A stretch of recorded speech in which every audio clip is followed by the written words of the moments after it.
So that quotation about commitment is usually said to be by Goethe, Johann Wolfgang von Goethe, famous German poet, and it's not by him. I was looking on the internet earlier actually to see who it is by, and there are a couple of websites that I saw that said it's by somebody else, but it's not by that person. It's by that was some Scottish guy who quoted it in a book in the 1930s, I think, but it was actually by a contemporary of Goethe, and I forget his name. But it's a very powerful quotation. So commitment, we had that on our spiritual compass, and I would say this really is the key.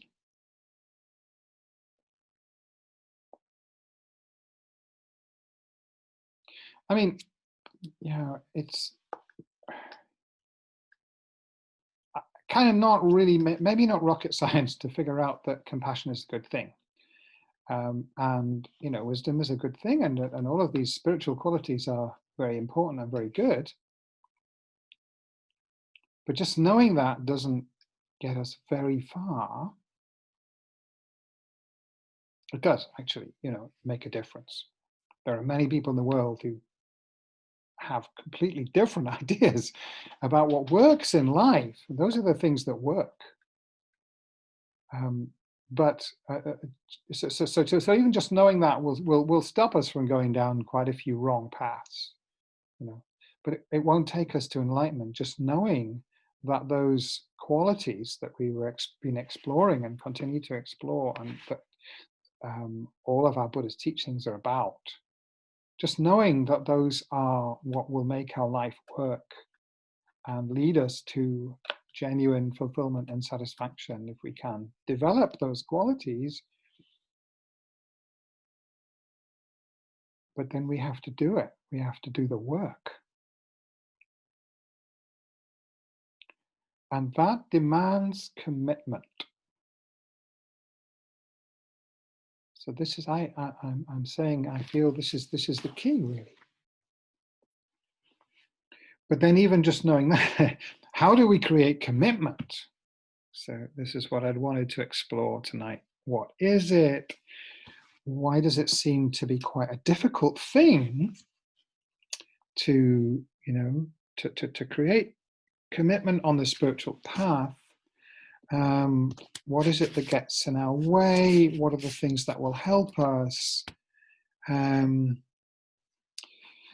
Just generally exploring this question. And I'm going to start with that last bit. What gets in the way? Resistance. Technical term, that you'll come across if you're going to any kind of sort of self-development or even psychotherapy, or it's just very, very well understood now that this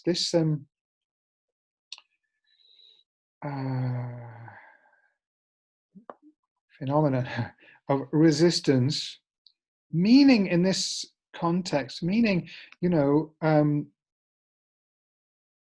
things that are going to be good for us, things that are going to lead us to a better place, a place where we will have more fulfillment, more satisfaction, etc. The things that we really want in our life. Strangely, when we encounter those things, there's this resistance, there's this tendency to run in the other direction in various ways. It has many, many different forms. It's very, very normal. The one thing about it, is that when I discover that I have resistance to my own enlightenment or to my own development, my own flourishing, my own well-being, then I may feel bad and feel there's something wrong with me because I have this resistance. And of course, this is part of it. Having a negative judgment about myself blocks me and stops me from making progress in the direction that I want to make progress. Well, sometimes, I say we want to make progress. Sometimes the resistance takes the form of not wanting to, not wanting our life to be better, or at least believing that we don't want it, or even I can judge myself and say, well, I'm the kind of person that doesn't even want to get better. I can have that judgment about myself. So many different ways in which this self-critical negative voice can attempt to get in our way and block us from going in that direction. So when I say, the direction that we want to go in, really what I'm talking about is, as we explored in the first few weeks of this course, when we look more deeply, not just what is it that I superficially want, but what is it I really want when I examine and look into myself, and, in my deepest heart, what do I truly want my life to be like? What do I want to be like? Because there are different layers of, we have sort of, we can have self-destructive desires, but those are not, they don't come from the deepest level of who we are.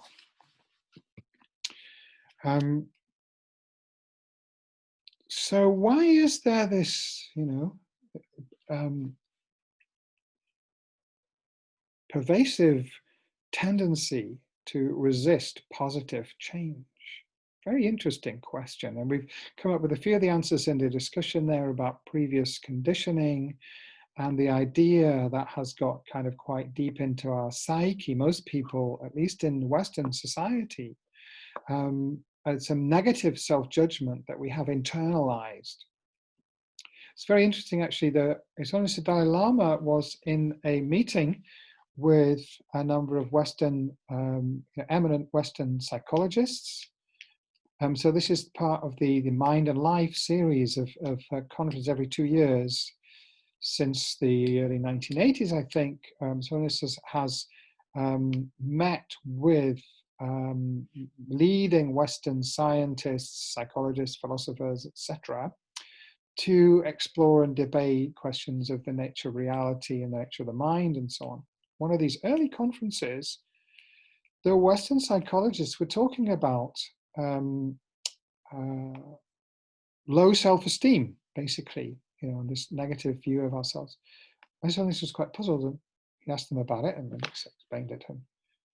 And he always has it with him, a number of learned monks and geshes, high lamas and so on. And he asked them, and there was this conversation that went on in Tibetan for a little while.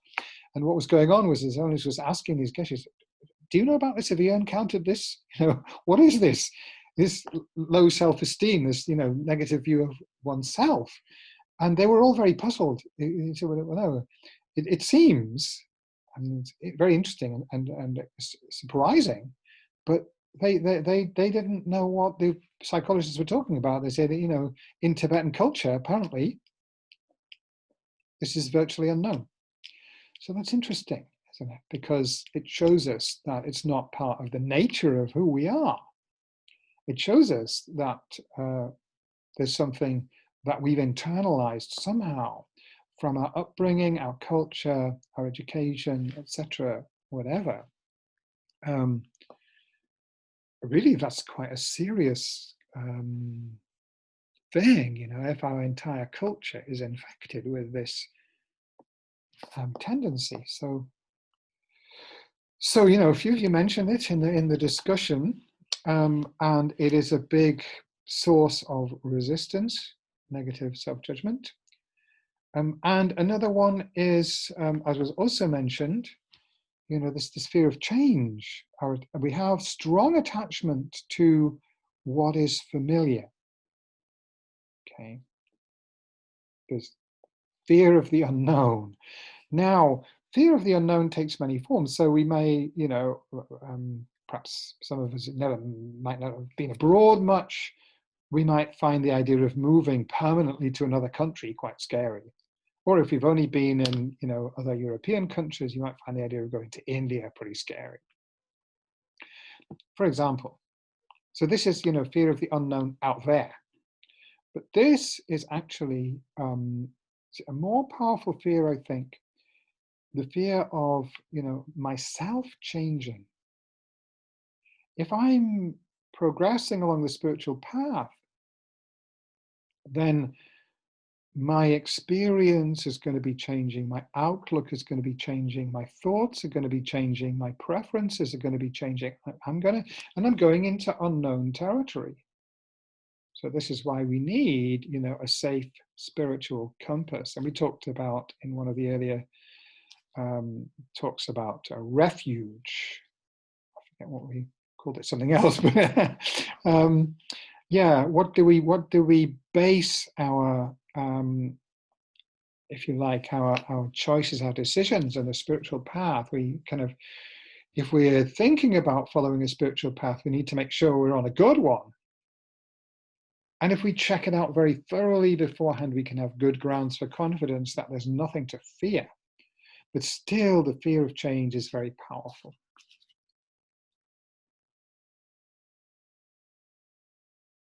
But there's another interesting little, in terms of where does the resistance come from? If I decide to make a commitment to something, so I say, okay, I'm going to learn the guitar, for instance, which I'm just starting to do and thinking about whether I'm going to make a commitment. I kind of tinker about on the guitar a little bit and have done for many years, but I really don't play very well at all. But I'm thinking, I'd like to be better. Do I want to make a commitment to that? Well, if I do, I'm probably going to have to let go of, spending that. Well, I'm definitely going to have to let go of spending that time doing something else. So any yes that I give to some path in my life also brings a no with it, doesn't it? It brings a choice. Also, just actually, there's a slightly different angle there as well. When there's a yes, if you say the word yes to yourself, what's the next word immediately comes to mind? So you go muted too. But I suspect that it would be the same for everyone. No, that's the word that's most strongly associated with yes. So when we have a thought that is a yes, immediately alongside it comes a no. So then there's a little battle going on between these two. I'm also thinking about, well, shall I mean, in the past a few times I've decided I'm going to, start running regularly. And I've done it for a few months and then stopped. Right. So I'm thinking about it again now. So do I want to go running regularly? Oh yes, I get fit, be healthy. I'm getting on a bit in life. Having some exercise be really good thing. Probably make me feel better because it creates good chemicals in the brain and all of these things. And then, but it's hard work and I'd have to do it when it was raining and it'll take up my time. And so these conversations go on all the time. So there are lots of, it's useful to have a bit of an understanding of where the resistance comes from, because then we may not have, again, so many negative judgments about it. Because if this happens, I decide I want to do something and I decide I'm going to make a commitment, I'm going to do this regularly, I'm going to meditate every day, and then resistance comes up. And, it often comes in disguise and trips me up. So after a while, I've missed my meditation, once in a week, and then the next week I miss it twice, and then the next week I only do it twice. And I conclude then, based on the evidence, I'm not going to succeed. So then I give up altogether. I don't know if this sounds like a familiar pattern to any of you, but I suspect it possibly does. So if we understand a bit more about that, it is a normal psychological mechanism and it can be overcome. And, once we recognize this, that everybody has this, that's a very helpful thought, isn't it? If everybody has resistance, then the fact that I have resistance doesn't mean that I'm especially, flawed, faulty, no good. And the more that we can find ways to disempower that negative self-judgment, then the more chance we have to succeed.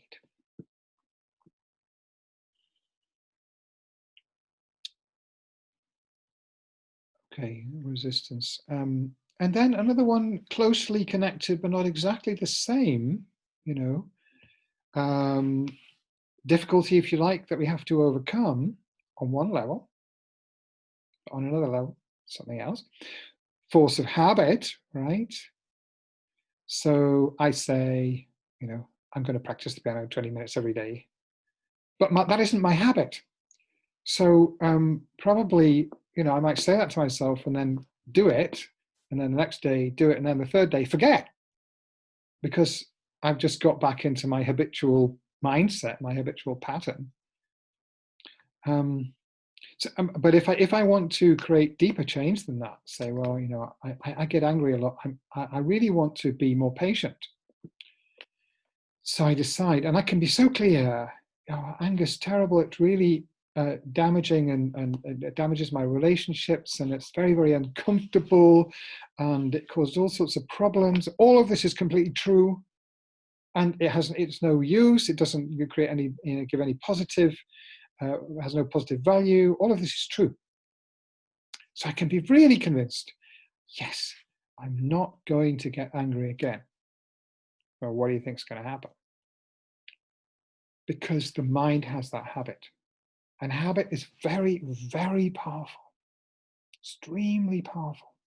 So if I've been getting angry on a regular basis for, in my case, almost 67 years, if that was the case, like if I hadn't done something about it, because I used to get angry much more frequently than I do now.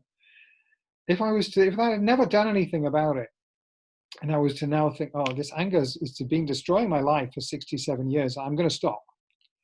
Well, it's going to take me a lot of work. Still possible, but the longer I've had that habit, and the more stronger the habit is, the more work is going to be needed to turn it around. This is simple. So we can think that this habit is our enemy, our bad habits, these are our enemy, which is true to a certain extent. But habit is also our friend, because we can create habits.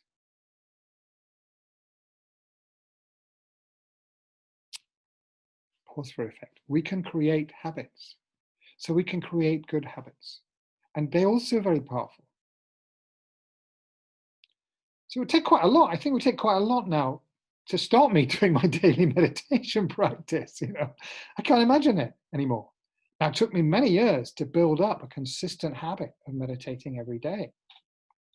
But now that habit is very strong. So we can use this to our advantage. And also the other lesson there is, if we have an unhelpful habit, then it's not invincible. It's just purely, its power solely arises from the number of times you've done whatever it was. So then if we do the opposite, that will then gain power, and that negative or unhelpful habit will get weaker and weaker. So lasting results happen gradually. Yeah. I mean, there's a lot of quick fixes out there.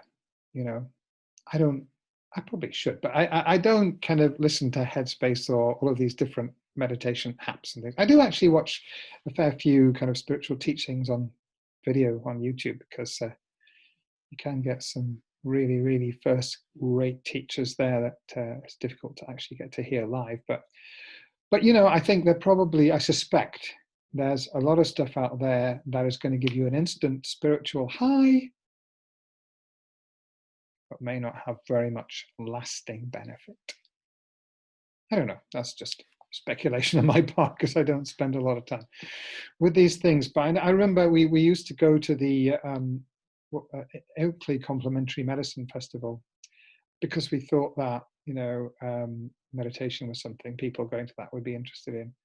And we stopped going after a while because my experience of it, and it may be different now, I don't know whether it's still going or anything like that, but it seemed that the great majority of the different kind of remedies and products and philosophies and techniques that were on sale there were mostly, they were looking for this quick fix, and they didn't have any real spiritual depth to them. And I thought, well, that's not what we're about. That's not what we're interested in. So we didn't stop going. Lasting results take time. This is a very deep lesson, because sometimes we can see, somebody else is, they're going faster, that they're getting to where they're getting faster than I. Maybe I'm on the wrong path. Maybe this Buddhism isn't so good because it's so slow. Well, I was watching a video earlier today, teaching by His Holiness the Dalai Lama. By the way, if any of you get the chance, I mean, some of you may have seen it there was a preview. You could watch this film for free. Now we're going to have to pay to see it, called The Great 14th, about the life of the Dalai Lama. And one of the things that always strikes me nowadays about His Holiness is the immense power of the depth of his way of being, his practice, which comes from, decades and certainly a lifetime after lifetime of deep practice. So even though this path that we're looking at here, Buddhist path, which I'm trying to present the Buddhist path, but trying to present it a bit differently, even though it may be slow. Which would you rather have? Something that is quick and easy and relatively shallow, or something that really is extremely worthwhile, but takes quite a bit of time and effort. That's, you have a choice, but that's what we're looking at here. So commitment, yes. I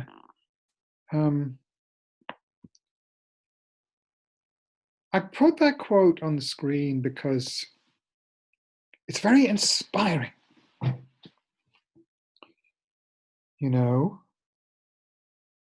If we believe what the quotation says, it would inspire us.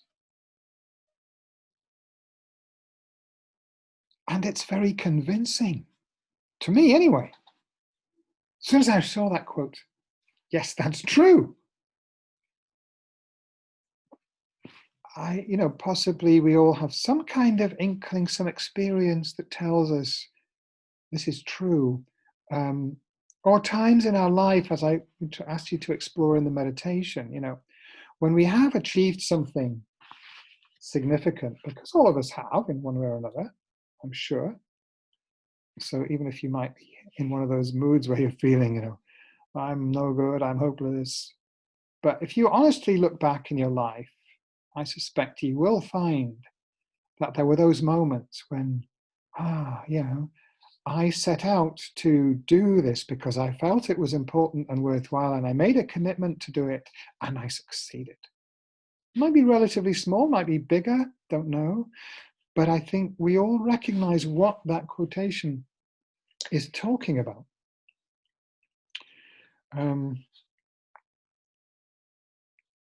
And again, most importantly, the Buddha said we shouldn't accept things on blind faith. We shouldn't accept things because, of the person who said it. So if we think it was Goethe, which it wasn't, we think it was Goethe, oh, Goethe said that must be true. No, we don't, not for that reason. We shouldn't make that our reason to accept it.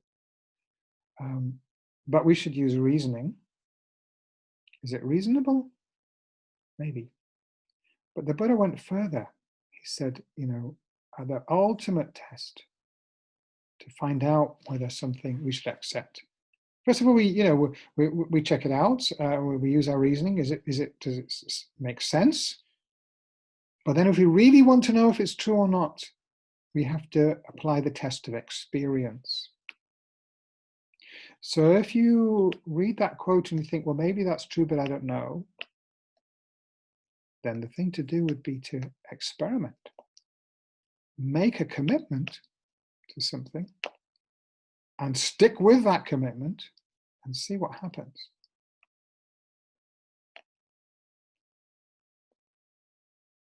It's very interesting, isn't it? Because what the quote is saying is that commitment, that inner decision, inner shift, calls forth something from the outer world, apparently. That's how it appears. And this is an instance of the principle of interdependence that we talked about 2 weeks ago, and we're going to talk more about in the final week, that our experience of the outer world is interdependent with our experience, our inner world. How we experience the world around us and the people that we encounter depends far more than we imagine most of the time on how we are looking at it, how we are relating to it. So in the quotation, it says, once you make that commitment, then all of these resources will come to you. Now, it's not necessarily like some kind of hocus pocus, abracadabra conjuring trick. It's more that those things were already there in your environment, but you were not seeing them because your mind was not attuned to picking up the signals that, oh, here's a person who has the qualities that I would need, because I need other people perhaps to help me with whatever it is that I'm doing. Or I meet a teacher, for instance, it's always said the teacher appears when the student is ready. Well, a teacher may have been there all the time, but you weren't looking. But whether that's the case or not, the thing is that, I'm sorry, I wish I could remember the name of the person who actually did write that quotation. Let's say, for the sake of argument, we'll say it was Goethe. He says that,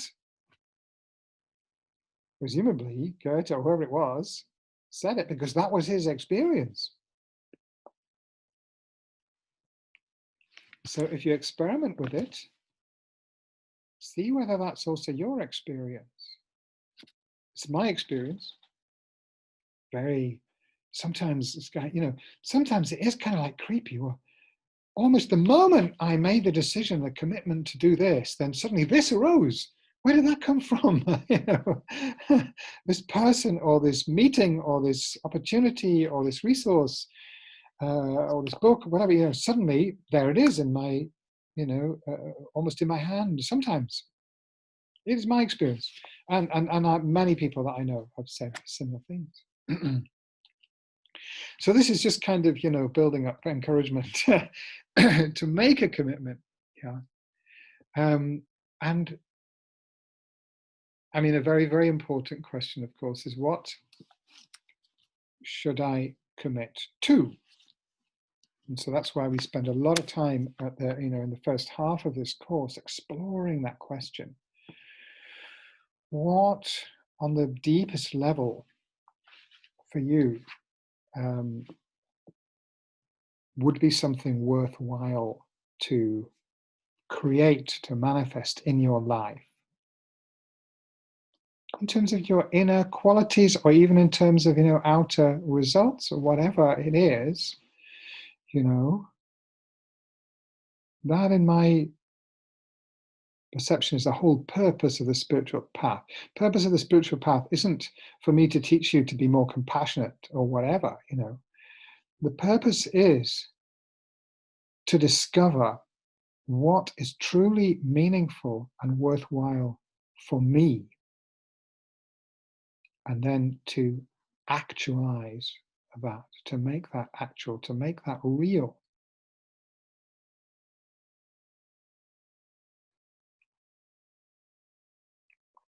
And the key to that, making it real, is commitment.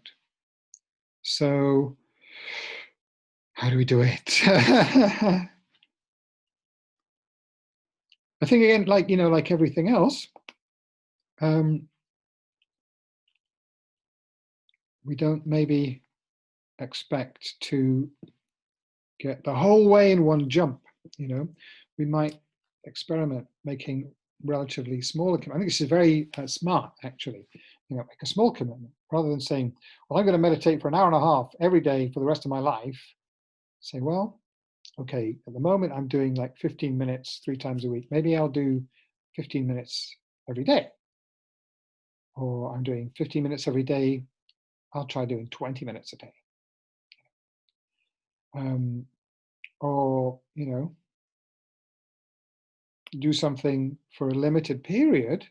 It's much easier to be consistent if we do that. So we say, well, for the next week, I'm going to meditate every day for 20 minutes. And then really, if that is appropriate, if you're kind of at the level where you're struggling with doing your meditation every day, okay, so well, for 1 week, I'm going to make sure I do it every day. I'm going to make it so important that even if,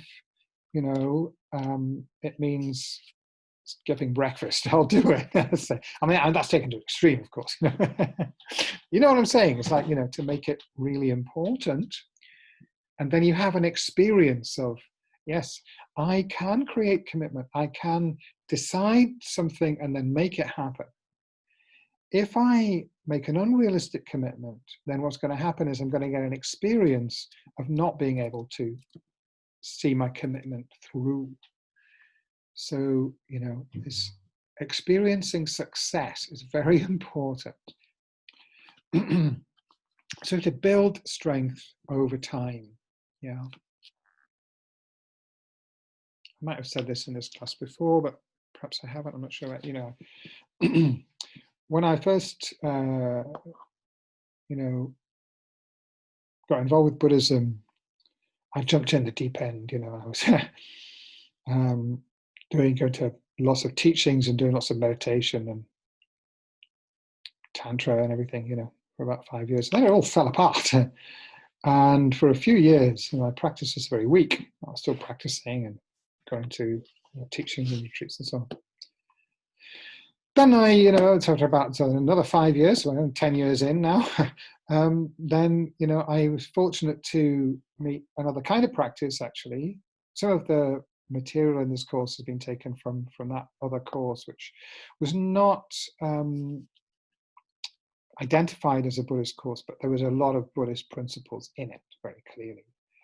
And it was very helpful to me because it gave me a lot of practice and training and experience in making and sustaining a commitment.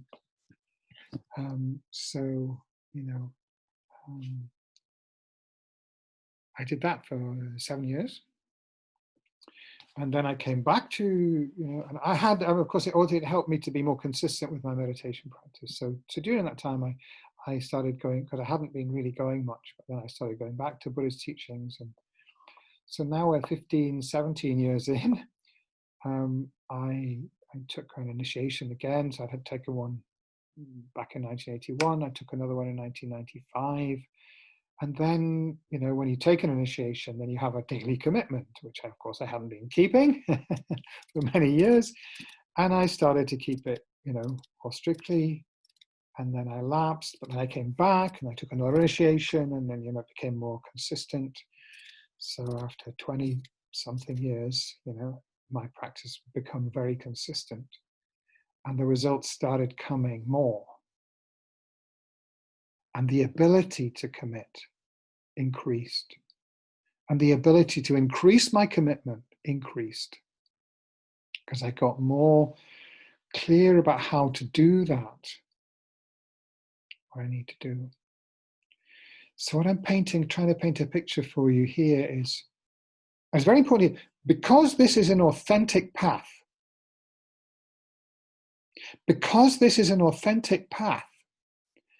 then there's that kind of trajectory, you know, that the further you go along this path, the more, you know, expansive it becomes, the more the fruit appears, the more results we get. So any path that isn't fully authentic, at a certain point, you'll hit a wall and you won't be able to go very much further with that particular path. And there are many, you know, paths around that are not authentic. Some Buddhist ones, some non-Buddhist ones. There are some very authentic non-Buddhist paths as well. I'm not a partisan Buddhist. But this path that in our center that we follow is an authentic path. It is the path of His Holiness the Dalai Lama. And I don't think you can get a better recommendation than that. So this is one reason, you know, why I have pretty unshakable confidence in this path. Now, but that doesn't mean to follow it blindly. You know, we have to follow it critically. It's partly why I'm teaching this course. I'm teaching it differently because I think as Westerners, we shouldn't, it's not helpful for us to try and follow the Tibetan way, like copy it, like word for word, you know.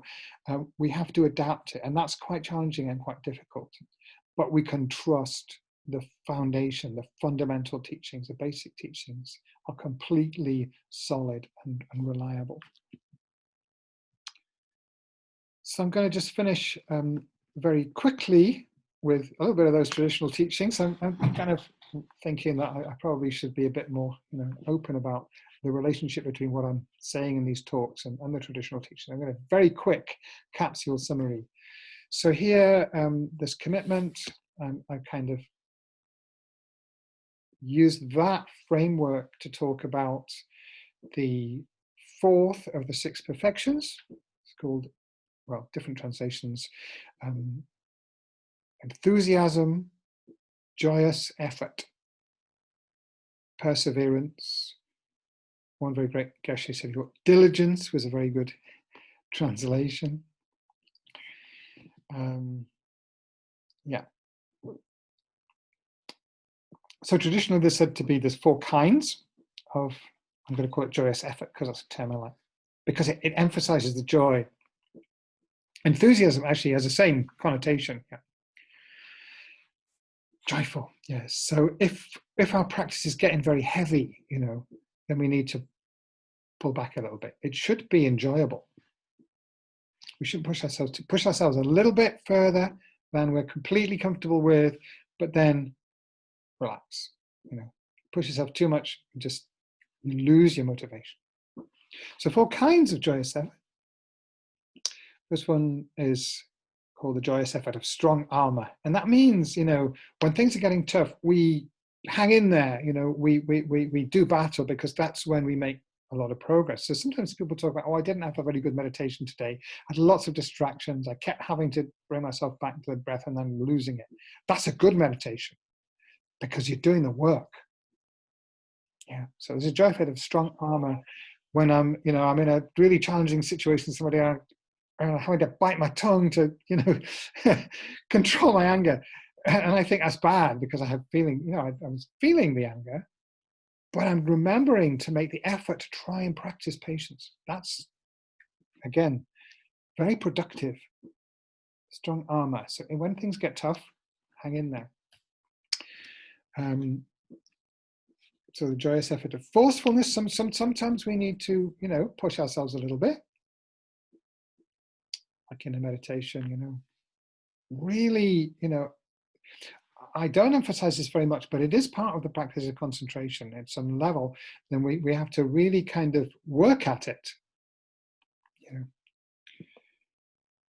know, the third one is called the joyous effort of never being satisfied. has different names actually. Joy is a non-complacency, you know. So if we can, as soon as we kind of think we're doing well, then we tend to kind of hang out. Ah, right, you know, rest on our laurels is the phrase, isn't it? And it's good to do that momentarily, to just celebrate. And, you know, if you've been working hard, done a retreat or something, you know, then maybe you go out and have a nice curry with your friends and relax, you know. But then we can so easily think, oh, I'm cruising here, you know, we coast, and then it all disintegrates. So to keep going, keep going. When things are going well, keep going. Yeah. Pause for a moment and celebrate your achievement, and then carry on.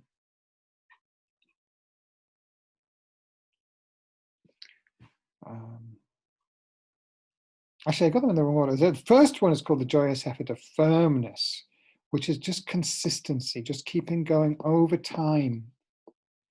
Very important, and I've been emphasizing this quite a bit in this talk. So 4 kinds, you know. In the moment, do battle when necessary. Yeah. Work at consistency, steady over time, rather than, you know, just putting on a sudden, you know, go crazy for 3 weeks and then let it all fall apart. No, consistency is important. And, you know, avoiding that sense of complacency, too much self-satisfaction. A little bit, and then, okay, now next level.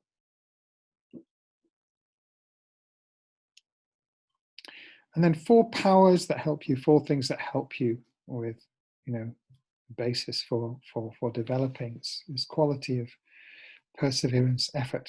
That is the key to success on the spiritual path. And those are aspiration. We talked a lot about that. Yeah. You know, have a strong desire. You know, and continue with this inquiry. What is it that I really want? Why am I doing this? Be clear about what is my motivation, not just what it says in the textbooks. You know, that your motivation should be this, that, or the other, or to enlighten all sentient beings, or whatever. What is your motivation? Connect with it. That's just, there's an energy there. This is why I'm practicing the spiritual path. You know, I'm fed up with having all these negative thoughts about myself. I don't want to have negative thoughts about myself. I want to have positive thoughts. That's a great motivation. You know. And it's a very important part of the spiritual path to work at having positive self-image, self-esteem. Very important. Steadfastness, you know, don't let anybody knock you off, or anything knock you off the path. If you get knocked off, get back on the horse. Joy, very important. If you don't find joy in your practice, then have a look and see, you know, how could I make it more joyful? And rest. When we're tired, rest. Very important. Don't drive yourself into the ground. Okay. That'll do for tonight.